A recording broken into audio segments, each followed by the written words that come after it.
আসসালামু আলাইকুম। আপনারা সবাই কেমন আছেন? আশা করি সবাই ভালো। তেলের মধ্যে দিয়ে দিলাম পেঁয়াজ, হলুদ, মরিচ আর ডাঙ্গা আর আলু। এটা আজকে মাছের মাথা দিয়ে রান্না করব।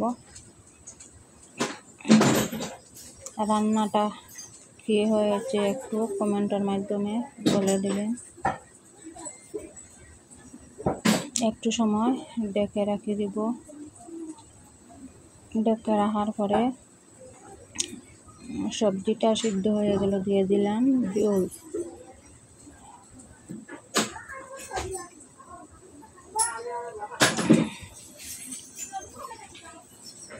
জল দেওয়ার পরে বড় মাছের মাথাটা ভাজা করে রেখে দিলাম, দিয়ে দিলাম এই মাছের মাথাটা।